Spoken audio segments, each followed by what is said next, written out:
Bonjour et bienvenue dans le Mur du Son. On est aujourd'hui avec Canet et Cyril qui forment le duo Tetrahydroca. Et dans le cadre du printemps étudiant à Toulouse, on a la chance de pouvoir leur poser quelques questions. Bonjour. Salut les gars. Salut. Bon, pour commencer, est-ce que vous pouvez nous parler un peu de votre projet? Qu'est-ce qui vous a poussé à faire de la musique ensemble? On s'est rencontrés en 2008-2009, un truc comme ça, à une soirée chez des copains à Dijon, enfin chez des gens à Dijon. Ouais. On a fini en after ensemble chez Ponguette. Et quand je suis arrivé chez lui, j'ai vu des pédales de délai, des machins, des trucs comme ça. Et Reason aussi. Et Reason qui était ouvert sur un ordinateur. Et en parlant, on s'est dit, comment excusez. Il me fait, ah bah je fais du dub avec Reason. Je dis, ah bah moi aussi je fais du dub avec Reason. Bien, on essaye de faire un truc ensemble. Et le week-end suivant, on commence à faire du son ensemble. Et Reason, le logiciel, c'est ça? Ouais. D'accord. Ouais. Comment vous définiriez votre style musical? C'est un peu compliqué à définir parce qu'on a un peu deux écoles différentes. Parce que, quand on s'est rencontrés, Canet lui jouait beaucoup en free party. Moi j'étais plus de l'école conservatoire, jazz, etc. Donc c'était vraiment deux milieux différents. Donc pour le coup après on a mélangé tout ça et puis le dub est une super musique pour tout mélanger en fait. Tu peux absolument tout mettre avec du dub. Du dub c'est juste de la grosse basse et puis des skanks, un petit peu de reggae et puis après c'est petit quoi. Donc on a mélangé tout ça, donc pour définir un style c'est pas évident parce qu'on va jouer de la drum and bass, on va jouer beaucoup de dub évidemment, on va jouer un peu de trance des fois, on va s'amuser, puis toujours mixer mais avec une base dub. D'accord, vous regardez un peu les... définir un skank, on n'est pas forcément facile à mettre dans des petites boîtes. Non, mais voilà, c'est comment vous définiriez votre son plutôt que les autres. French dub. French dub. Ouais. Du coup, dans tous ces styles-là, c'est quoi vos influences et un peu peut-être vos références sur lesquelles vous vous basez pour faire votre musique? Je pense qu'on était beaucoup influencé il y a quelques années par l'école Jarring Effects où il y avait Hightone.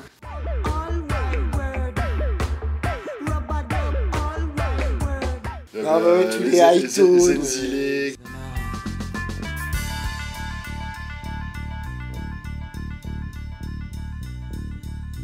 Kali Live Dub.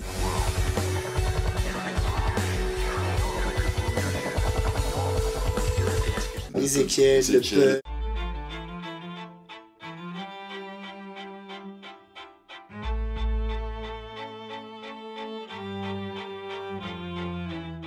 De l'herbe.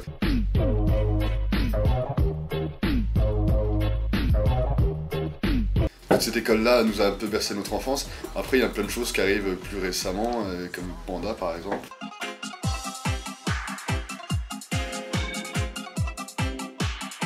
Avec qui on a bossé aussi. Et enfin, puis tous les gens qu'on rencontre en fait, tout ça, ça fait des influences en fait. Même nos copains qui écoutent de la techno, ça fait des influences aussi. Puis pareil aussi dans les influences, moi je citerais aussi tous les anciens groupes de live français, tu sais, qui faisaient des mélanges hybrides de plein de styles, comme La Phase.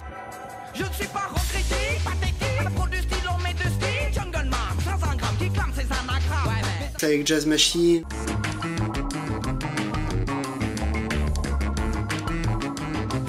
Des choses comme ça où c'était des groupes instrumentaux mais qui tiraient beaucoup vers l'électro et qui mélangeaient tout. Et du coup, tu disais Cyril, que vous aviez un peu des backgrounds différents. Du coup, comment se crée une cohésion en fait quand on a des backgrounds différents comme ça? C'est pas du tout des écoles pareilles. C'est pas toujours facile. C'est ça, je pense qu'il y a c'est pas toujours facile, mais après on arrive toujours c'est la musique à deux, quoi. T'arrives toujours à trouver un terrain d'entente où le son plaît aux deux en fait, même si tu fais des concessions aussi des fois, hein, tu te dis voilà, ça marche. Veto.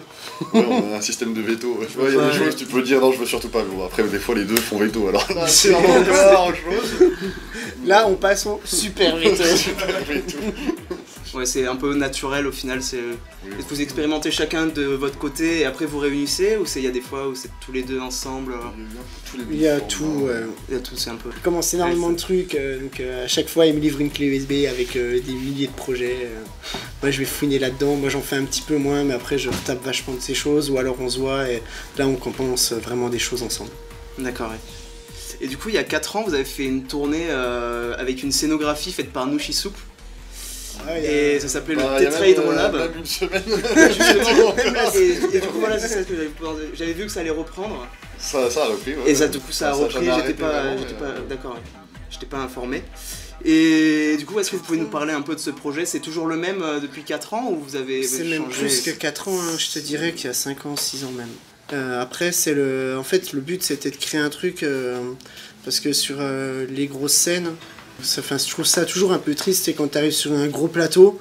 Et puis que t'as un mec qui tourne des boutons, puis qui fait comme ça, ça sert pas à grand chose. Ouais, c'était pour un peu rendre vivant votre prestation sur les scènes. Voilà, c'est ça. En plus de ça, nous on a toujours eu notre petit univers de laboratoire, d'expérience et tout, qu'on retrouve sur nos graphismes d'album et d'EP. Et donc l'idée c'était un peu de mettre ça en scène, quoi, c'était super rigolo. Par exemple, les premières versions dont tu parlais il y a 5 ans, il y avait des tubes avec des liquides qui circulaient dans tous les sens sur le plateau. Enfin, ça fait vraiment, on a refait le laboratoire en vrai, en scénographie. Et non, du coup c'est beaucoup plus rigolo, à regarder c'est autre chose qu'un DJ qui pousse des boutons. Puis sur la vie de tournée aussi c'est vachement plus intéressant, c'est drôle de partir avec tes copains neufs dans un camion et de traverser la France à gauche, à droite, de partir ensemble tout le week-end, ça change quoi, c'est quelque chose qui est appréciable, qui est rigolo et puis on vit des énormes moments avec eux. Pareil, ça a toujours été un travail en collaboration, carte blanche. C'est des gens qui viennent des Beaux-Arts, qui sont artistes aussi de leur côté, qui font beaucoup de mapping et de solographie et du coup toute confiance en eux, on a tout remis à jour il y a une semaine de ça, on est en résidence, ou un près de Nantes. Et pour le Répercussion, pour d'autres grosses festivals qui vont arriver, on a tout retapé. Et puis là c'est fait pour les grosses scènes carrément là, c'est Ce soir, au Printemps étudiant, vous jouez en versus avec Whoopi Dub. Ah bon? Du coup, on va peut-être les inviter à venir répondre à quelques questions avec vous. On a vu que vous aviez sorti un LP vinyle ensemble. Est-ce que c'était le point de départ de votre collaboration ou vous aviez déjà collaboré ensemble sur des projets? On en avait parlé avant. Je sais plus comment c'est. En fait, c'est Skanklab, le LP dont tu parles. Les Skanklab, c'est des copains de Lille qui font partie de l'assaut de l'Acouphène et qui organisent des soirées à l'aéronef, entre autres, et un peu ailleurs aussi dans le 59. Et qui eux ont le projet Skanklab. Et donc l'idée c'est de mettre en collaboration deux artistes, que chacun fasse un morceau original et que chacun remixe le morceau original de l'autre. Ils sortent un vinyle avec ça et ils organisent une soirée avec ces artistes-là. Et une bonne soirée. Une bonne soirée. S'il y a des Lillois, je pense que c'est. Et du coup, là vous jouez en versus. Oui. Ça consiste en quoi? Vous faites un dub-fi-dub, un morceau chacun ou deux morceaux chacun, ou vous faites des compos originales que vous avez travaillé avant Ce soir on fait un dub-fi-dub, on joue chacun une track, chacun notre tour, et on sait quand même échanger des morceaux. Donc avec Clément on va jouer deux morceaux des THK ce soir, et inversement les gars vont jouer deux morceaux à nous. Et que vous auriez remixé du coup c'est ça, on va remixer en live en fait. Remixer en live. Et puis on s'échange aussi. Sans préparation. On va réinterpréter aussi. Il y a un peu de préparation en amont. Puis il y a des échanges, il y a Cyril qui va jouer du sax avec les boobies, il y a Adri qui va venir chanter avec nous, jouer de la guitare. D'accord. Ça part sur une track chacun, et puis après il va y avoir des croisements, ça va partir en couille. Faire un bon freestyle. Ça va chanter au micro, ça va être drôle, on va bien rigoler je pense. C'est de la musique live donc c'est fait pour du live. Mais ça rejoint un peu, c'est une discussion qu'on avait encore tout à l'heure avec Cyril dans l'avion, c'est qu'on se disait, moi perso, quand je vais voir un groupe en concert, ça me fait chier de venir et d'entendre le CD. Enfin, que t'as un truc super propre, tout carré, tout millimétré. Je préfère voir un truc où ça vit, où des fois il va y avoir des erreurs parce qu'il y a une prise de risque, parce qu'il se passe quelque chose. Mais au moins, voilà, c'est l'instant du moment, c'est un truc live et c'est vécu, quoi. C'est comme si tu vas voir un bon DJ que tu kiffes vraiment, et en électro, et puis qu'à un moment il fait un pain parce qu'il a pris des risques, bah c'est pas grave. Parce qu'au moins le mec il vit, il fait quelque chose, il se passe quelque chose quoi. Tu veux de la musique propre et sans faute, bah tu l'écoutes, tu mets CD chez toi dans ton canapé et puis ouais mais ça marchera nickel. Oui, c'est ça, mais après le live c'est fait pour être vécu quoi. Enfin, puis bon les gens de toute façon à 1h du mat, je suis pas sûr qu'ils vont se rendre compte des erreurs. Puis il y a souvent l'erreur de l'artiste, ce que toi tu considères comme une erreur et l'erreur de ce que eux considèrent comme une erreur. Oui, c'est ça, tu masques, ça passe ni vu ni connu. Si tu fais la grimace, les gens ils voient que tu fais la grimace, c'est sûr qu'il y a quelque chose, il y a un problème quelque part. L'idée c'est si tu fais pas de grimace, tu restes dans ton truc, tu rentres. Quand tu lèves la main, c'est trop bien ça, j'ai fait. Et du coup vous avez d'autres dates prévues dans cette configuration à 4 du coup? Non, pas encore. Il y en a eu avant, mais après je sais que souvent les dates où on va jouer ensemble, on va toujours essayer de réduire un peu chacun de notre temps de set pour se terminer un dub-fi-dub ensemble, parce qu'on aime vraiment bien faire ça ensemble. Est-ce que vous avez votre album préféré concrètement, c'est quoi? Là si je vous demande votre album préféré. Waouh, genre le premier qui vous vient à l'esprit quoi. L'école du micro d'argent. sons of man from the royal fam, never ate ham, never gave a damn. I am sons of man from the royal fam, never ate ham, never gave a damn. Ouais, c'est... Non, en ce moment, moi, c'est Rhône, Créature.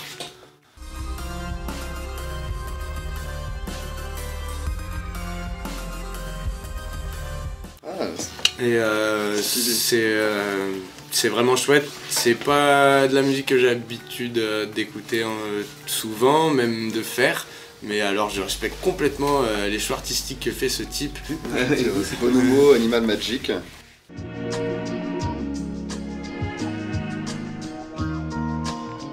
Bon, après c'est plus dans le trip-hop, hein. Ça n'a rien à voir, mais c'est de la musique du moment. Je joue du pipeau là. Oh là là les gars. J'ai pas d'oreille, hein, j'ai plus rien. Et moi je dirais que j'ai pas forcément d'album préféré. Il y a vraiment des musiques par type d'artistes, etc. que je vais vraiment coller dessus pendant des heures et des jours et des semaines. Et je me fais une compile de plein d'artistes différents et pendant des fois 1 an ou quoi, je vais écouter que ça. D'accord, ouais, c'est... Comme un outil dessus quoi. C'est vraiment répéter les sons en boucle. C'est impossible, un album, mais en plus il y a trop de styles de musique différents. C'est comme si on te disait quelle plat t'as envie de manger jusqu'à la fin de tes jours. C'est un peu ça. Là je te répondrais direct la tarte au citron, tu vois. Parce qu'il y a vraiment des trucs comme ça qui vont droit au cœur. Okay. Tu dois manger de la tarte au citron jusqu'à 80 ans. Au moins 2 bonnes fois par semaine, tu vois. Okay. C'est déjà pas mal, ça fait des concessions. Votre film préféré? Parce qu'encore il y a plein de styles différents. Pi. So maybe, even though we're not sophisticated enough to be aware of it, there is a pattern.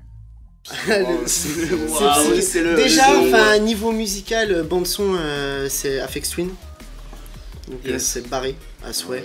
Et en fait, Pi, c'est un mathématicien un peu complètement fou qui a fixé le soleil quand il était petit parce qu'on lui avait dit de pas le faire, donc il l'a fait. Évidemment. Du coup, ça lui a cramé une partie du cerveau, donc il se tape des migraines de fou. Et il est persuadé qu'il y a un nombre d'or et une formule mathématique qui régit la bourse. Et du coup, il se fait aussi alpaguer par des gens de l'école juive qui eux sont persuadés que cette formule mathématique permet d'ouvrir une porte vers le paradis. Et du coup c'est tout ça qui se télescope, c'est un film en noir et blanc qui est hyper psychotique. Gros délire. Je dirais Interstellar. Et au nom de quoi ils voudraient nous aider, hein? Je n'en sais rien, mais ils ont construit cet espace tridimensionnel au sein de leur réalité à 5 dimensions pour vous permettre de la comprendre. Ouais, ben c'est raté. Qui avec un scénario qui est assez marrant. Il parle vraiment très bien. Tous les Nolan en général d'ailleurs. Faut bien triper. J'aime bien les films comme ça qui retournent le cerveau et qui en plus sont très originaux. Moi j'allais dire un truc. Moi je dirais c'est toute la saga Star Wars. Je suis ton père. Et puis tout petit je berce dedans en fait. Avec mon grand-père. J'avais des petits jouets quand j'allais chez mes grands-parents, les petites figurines et tout. Les Lego quand j'étais petit, j'ai vraiment brassé dedans. Et du coup, j'aime beaucoup Limitless. Sobre et propre, c'était ça le but. Une drogue pour ceux qui ont un problème de rétention anale. J'étais ni speed ni dans les vapes, j'avais l'esprit clair. Je savais exactement quoi faire. Et comment. Ouais, non, genre de film, je pense que c'est plus un style où je vais beaucoup accrocher la SF, fantasy. Mais après, là, Limitless, je saurais même pas comment le définir, dans quelle catégorie ranger, mais... C'est un peu dans de la SF, une histoire totalement inventée. Et du coup, votre clip préféré? Smack My Pitch Up, Prodigy. Ouais.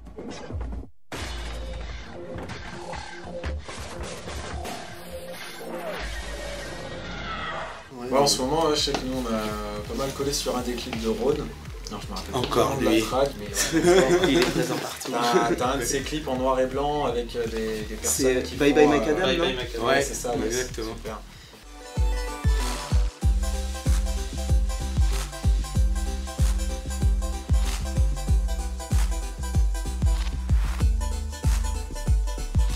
Et dans le noir et blanc, le graphisme, etc., c'est vraiment extraordinaire. Ouais, t'es en train de penser, il y a Ezekiel aussi qui a fait un clip avec un japonais qui fait des animations très particulières, qui a vraiment touche stylistique. Alors en japonais, je me souviens plus son nom parce que c'est japonais pour Oui, c'est vrai. mais c'est dans les derniers, dans le dernier album que c'est sorti.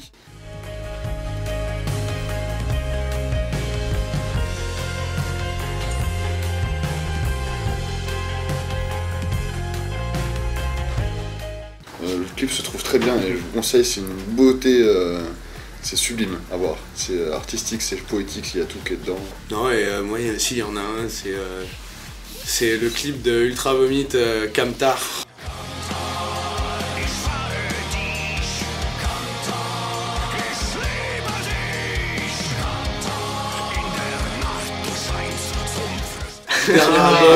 Enfin, tu vois, ça fait des années que j'écoute Ultra Vomit, ils ont fait des clips, mais voilà, avec les moyens qu'ils avaient sur le moment, donc... Et là, pour le dernier album, ils ont mis les moyens, ils ont fait un clip béton, et franchement, ça fait bien marrer, parce qu'ils ont bien respecté, je trouve, le côté délire, et je m'en fous de leur musique à travers les clips, quoi, et pure parodie, pur délire, voilà, moi c'était mon petit coup de cœur aussi. Et du coup, votre moment de tournée, sur une tournée qui vous a le plus marqué Il y a une semaine, j'ai eu mon anniversaire. J'ai pas été gâté, enfin si j'ai été gâté sur scène. Il a fait pas des petites surprises. C'était peut-être pas prévu pour toi de ton C'était pas côté. prévu. C'était un bon moment parce que nous on a une tradition en fait avec des copains circassiens à Besançon. On te chante une chanson, on te porte et on te jette en l'air le nombre de nanas que D'accord. t'as. Et du coup moi il y avait tous mes potes circassiens qui étaient là, donc on a calé ce truc là pour le faire à Cyril sans qu'ils soient au courant. On était en plein set, d'accord, entre deux musiques, d'un coup il y a ma tête qui est passée sur l'écran derrière en projection qui tournait en Happy Birthday dégueulasse et tout, la totale. Une belle musique de saxophone, joyeux anniversaire. Et poussé dans le public et du coup porté, ils m'ont envoyé 3 fois comme Sur ça. Killa. Sur Killa et plus. Moi, un souvenir marquant, c'est pas forcément le meilleur, mais une redescente de Tignes avec accident en série, dépanneuse, 5h du matin, moins 25 degrés, plus de voiture. Perdu dans la montagne. C'est pas mal celle-là. Visiblement, vous avez beaucoup de problèmes sur la route. À chaque fois, il se passe des trucs. Des artistes, on est tout le temps. Le problème de la route, c'est vraiment, que ce soit technicien ou quoi, dans le milieu de l'événementiel, je pense que c'est le plus gros problème qu'on peut rencontrer, c'est la route, les retards, la téléportation, les transports. Ah, le jour où on Enfin, un truc à la con, tu vois, ce soir on va jouer 1h30. Nous, on est parti de Besançon, il était 3h du matin, on est arrivé ici, il était 14h. Ah ouais, là ça fait mal. Ça fait mal. Le lendemain, du coup, mais pour 1h30 de live en fait. Donc. En fait, ta vie de musicien est plus sur la route qu'en live en fait, quoi. Même si c'est là que tout se passe. Par contre, on connaît toutes les aires d'autoroute. Incollable. Le meilleur saut des beaux, on sait où il est.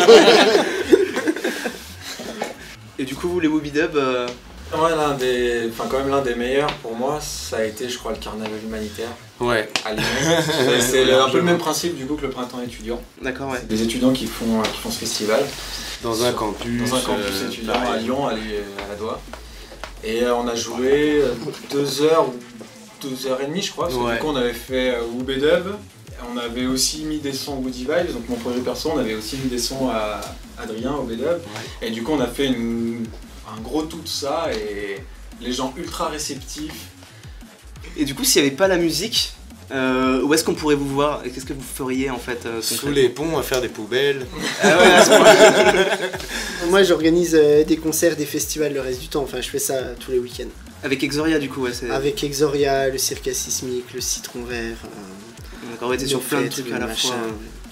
Mais je pense que si jamais je ferais pas ça, je suis peut-être cuistot. La baraque à frites. Ah, une baraque à frites. Un beau Big Ben. Non, le samoussa en festival. Je travaille dans la physique médicale à côté, je soigne des gens pour les cancers.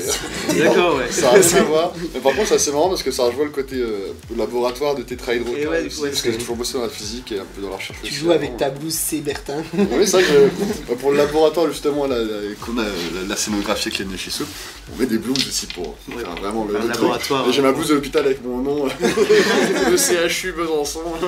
Ouais, voilà. Et ouais, non, ça joue bien le côté parce que j'ai bossé dans la recherche aussi avant et tout. Donc, D'accord. Et du coup, ça consiste en quoi être physicien à l'hôpital concrètement? Je suis pas physicien exactement, mais ce que je fais en fait, c'est que je prépare les. Je vais configurer les machines qui font les rayons sur les patients en cancérologie qui vont se servir à cramer les tumeurs. Moi, du coup, à la base, moi je suis menuisier. Alors, moi à la base, j'ai fait comme étude de la lutherie pendant presque 4 ans, à fabriquer des guitares, des basses. C'était super, mais c'est quelque chose, c'est un milieu dans lequel je suis pas du tout allé au final. Je préférais faire ça pour moi que pour les autres. Du coup, c'est vrai que c'était pas évident de trouver un boulot ou même de prétendre à chercher un travail dans ce milieu. J'ai travaillé pendant 1 an dans une fabrique de bière où j'ai pas fait de brassage, voilà, mais j'y ai regardé de très près, j'ai appris beaucoup de choses. Je suis un peu, j'essaye un peu tout, je suis curieux en fait. J'ai pas envie de me cantonner à une seule chose, c'est ça. Okay. Pour conclure, tant que vous avez la caméra, si vous avez un petit message à faire passer... salut maman, salut papa. Ah bah ouais, des gros big up, des gros big up à tous les Toulousains et Toulousaines qui seront là ce soir. Je pense que ça va être une belle session. À tous les copains et tous les autres qui nous soutiennent aussi depuis les débuts des projets, je pense respectifs aussi. Je pense qu'on serait pas là sans eux non plus. Donc merci à tout le monde. Aux parents de mes parents. Le papa de mon pépé. Merci à vous pour l'interview. Merci d'avoir répondu à nos questions. Et sur ce, à bientôt sur le mur du son. Merci d'avoir regardé. Si vous avez aimé, vous pouvez liker, vous abonner et passer le mur du son.